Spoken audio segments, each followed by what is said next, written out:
Kembali lagi bersama saya Devi Gautam di Secret Channel. Kali ini saya akan membahas tentang bulan hantu di mata indigo. Banyak yang takut dengan bulan hantu. Katanya bulan hantu itu adalah bulan untuk hantu. Ada yang pun bilang bahwasan bulan hantu itu di mana pintu neraka terbuka, sehingga dia dapat keluar berkeliaran kemana-mana. Jadi terdengar sangat menyeramkan. Namun menurut saya bulan hantu itu di mana bulan dimensi sedang kacau. Dimensi antara alam manusia dengan alam lain ataupun alam hantu sedang kacau, sehingga energi mereka itu terasa sangat kuat. Kita yang tidak sensitif pun bisa merasakan keberadaan mereka. Begitu merasa berkedut naik, merinding, langsung, wih di sini ada hantu, ketakutan kan? Di jalan ada hantu, pulang ke rumah. Sebenarnya itu salah. Di rumah kamu juga ada hantu. Ya kamu kalau pulang ke rumah kamu ada hantu. Kenapa saya bilang begitu? Karena dari dulu-dulunya, dari zaman dahulu, dari nenek moyang kita hidup selalu berdampingan dengan mereka. Kita cuma beda dimensi aja. Karena dimensi ini sedang kacau, maka kamu dapat merasakannya. Jadi jangan terlalu heboh, jangan terlalu gimana ya. Sebenarnya kalau kita terlalu heboh, terlalu risih gitu pun dia sebenarnya tersinggung seperti kita lah. Kayak ada teman datang, kamu jangan deket-deket ya, kamu belum mandi. Ya kita kan tersinggung. Nah begitu juga dengan dia. Coba deh kita hidup saling menghargai antara alam ini. Jangan terlalu berlebihan gitu ya. Saya berharap untuk teman-teman jangan membenci mereka. Sebenarnya mereka kasihan deh. Kehidupan mereka tuh selalu galau. Kenapa orang tua kita suruh kita jaga sikap, jaga perasaan mereka sebenarnya, jaga sikap, jangan sembarang bicara, jangan buang ludah sembarangan. Mereka ini seperti kita lah, manusia yang sedang galau. Gimana kalau digangguin? Pasti bawaannya emosi. Nah, sama dengan mereka. Lalu kalau dia udah emosi gimana? Nah, itulah yang disebut ini kesambet, kesurupan gitulah, karena diganggu sama dia. Makhluk-makhluk ini pun bermacam sifatnya berbeda-beda. Ada yang iseng, ada yang penuh dengan curiga, ada yang sensitif, mudah tersinggung, seperti manusia juga. Karena dulunya mereka juga manusia, ya kan? Jadi mereka masih membawa sifat-sifat manusia dia. Tapi mereka ini lebih penuh dengan kebencian. Jadi kalau dia sedikit saja kita buat kesalahan, dia langsung marah gitu.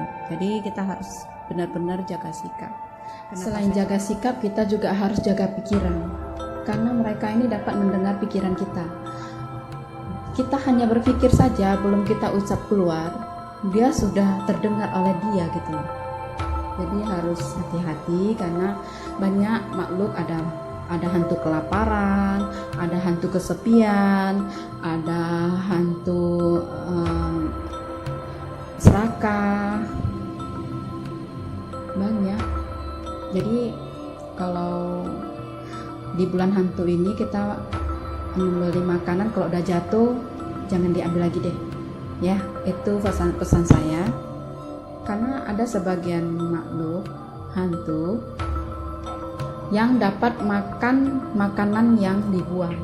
Jadi kalau jatuh itu kan seperti dibuang, jadi jangan diambil lagi. Pasti sudah berputar. Kita kan sering, belum 5 menit diambil lagi, lalu dicuci, dimakan lagi. Jangan. Di bulan hantu ini jangan. Untuk spesial bulan hantu ini jangan deh.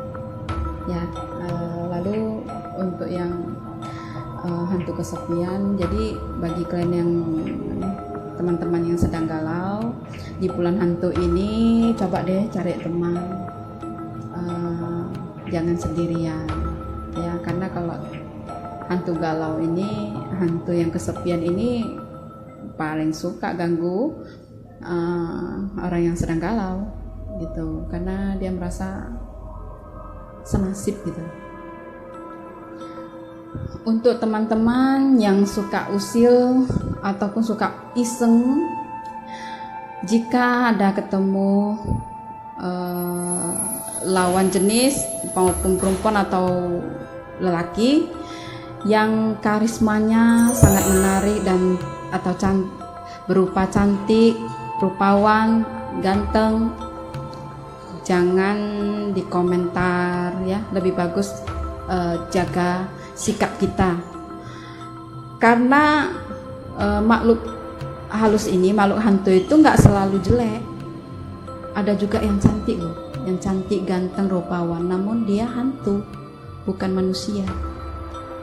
Jangan sampai kamu jatuh hati dengan dia ataupun dia jatuh hati dengan kamu. Jadi di bulan hantu ini harus sangat jaga sikap. Pernah nggak kamu dengar pesan orang tua kalau dipanggil, kalau maghrib dipanggil nama, ada yang panggil nama kamu, jangan langsung jawab. Itu benar adanya loh. Dulu saya pernah mengalaminya seperti itu.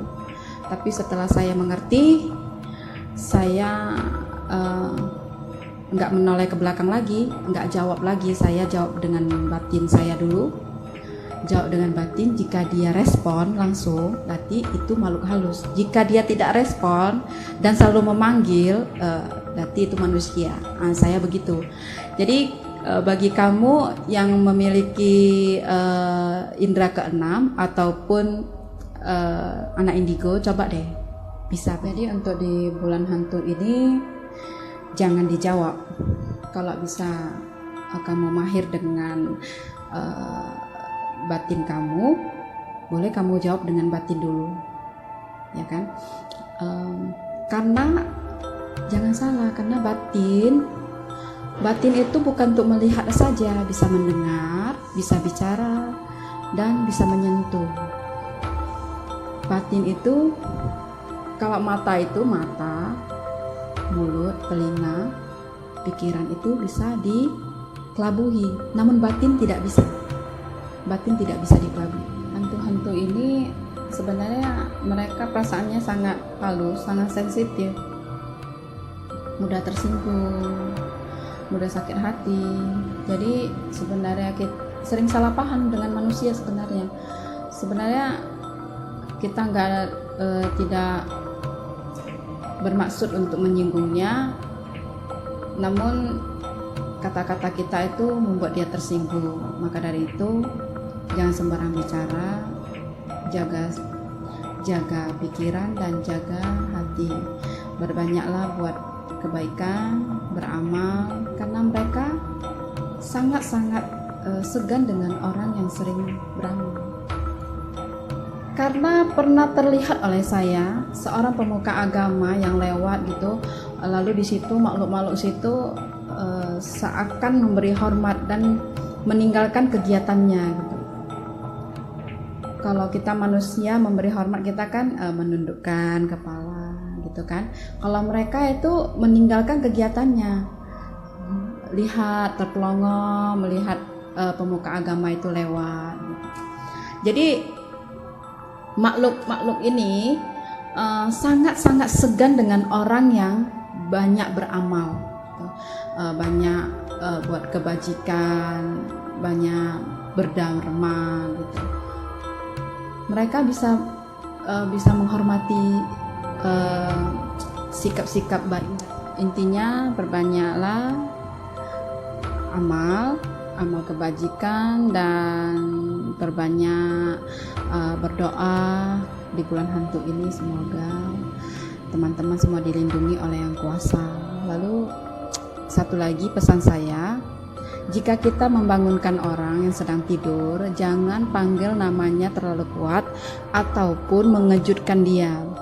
Kita sentuh tak badannya pelan-pelan saja, jangan buat dia terkejut. Karena saya mempunyai pengalaman dipanggil dengan nada yang kuat, lalu yang bangun bukan raga saya nggak ikut bangun. Saya bangun tapi raga saya tidak. Dengan kata lain, kesadaran saya yang bangun. Roh, ya kalau orang bilang roh itu roh, namun raga saya tidak bangun.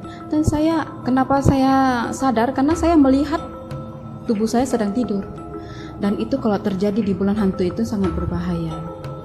Karena jiwa yang keluar dari tubuh yang sedang aktif sangat mudah dimasuki atau dikuasai oleh makhluk lain. Kalau yang begitu sangat susah untuk disembuhkan ataupun dikembalikan. Jadi jangan kejutkan orang yang sedang tidur lelap.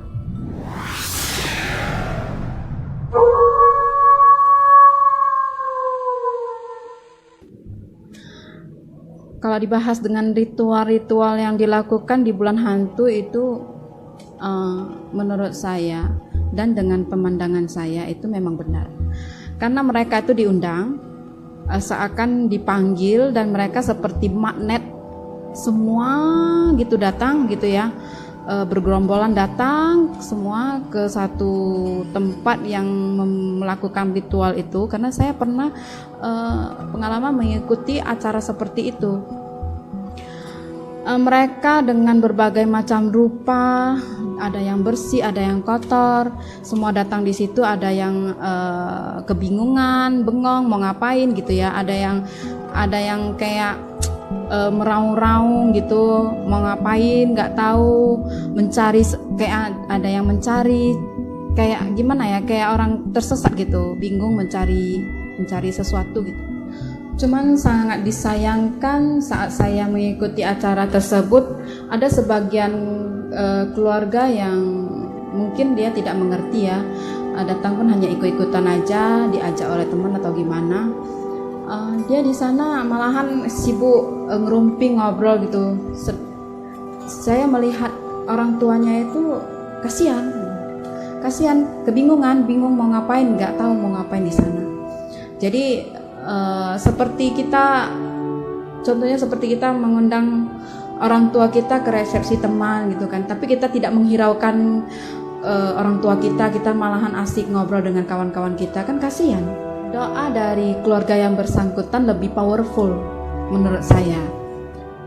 Jadi kalau yang doakan pemimpin ritual tersebut, oke, cuman dia tidak full diterimanya. Jadi saran saya yang untuk bulan hantu ini kan banyak ritual-ritual yang dilakukan. Jadi lakukanlah dengan sungguh-sungguh, sisihkan dulu yang lainnya, kesampingkan dulu, benar-benar ikut acara dan khusyuk. Kasihan mereka sudah diundang.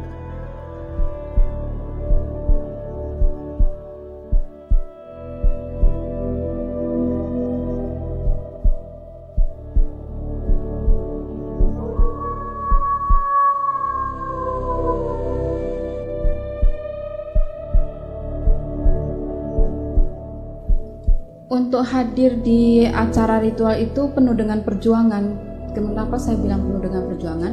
Karena mereka itu saat diundang itu seakan seperti tertarik, seperti magnet gitu, tertarik dan tidak tahu arah tujuan. Seperti kita kalau ditarik orang namun orangnya nggak nampak gitu. Gimana kalian rasanya? Ada rasa takut, cemas, begitu juga dengan mereka. Udah sampai situ, nggak tahu ngapain. Saya dulu pernah kerja di rumah duka. Di situ saya kerja, perasaan saya hancur. Mungkin teman-teman saya yang sekantor dengan saya melihat saya agak aneh. Terkadang saya emosi tidak stabil. Terkadang saya bisa nangis sendiri. Kalau ditanya, ya nggak mungkin saya ceritakan kan. Paling saya bilang ada masalah sedikit, masalah keluarga atau gimana. Saya melihat kesadaran-kesadaran itu masih ada di situ. Selama saya kerja di situ, dia masih tetap di situ dan tetap nangis. Dia tetap merenduk dan nangis, tidak tahu mau ngapain. Dia tidak bisa terima dengan kematiannya. mereka belum sadar kalau mereka itu sudah meninggal, sudah almarhum. Ada yang pun dia tidak tahu kenapa dia di sini sendirian gitu kan. Ada yang sama sekali tidak mau diajak bicara. Saya tanya, dia cuma diam. Saya ingin membantu namun tidak bisa. Karena itu karmanya, karma penghalang, namanya karma penghalang. Ada sebagian yang bisa saya bantu. Saya sadari kalau kehidupan ini tidak kekal adanya. Namun banyak yang belum sadar, masih di situ. Jika kamu keluarganya, ayah kamu atau ibu kamu yang di situ, bagaimana? Jadi dengan kesempatan ini, dimensi yang sedang kacau ini, kita bisa membantu mereka, dengan ayat-ayat suci yang menyadarkan kita bahwa hidup ini tidak kekal adanya. Di semua agama, di semua kepercayaan pasti ada ayat suci seperti itu. Jadi saya harap teman-teman bisa membantu ya. Kita kan tidak tahu keluarga kita yang sudah mendahului kita sudah di mana, kita kan tidak tahu. Jadi ada baiknya lakukanlah dengan sungguh-sungguh. Jangan diabaikan acara itu ataupun ritual itu.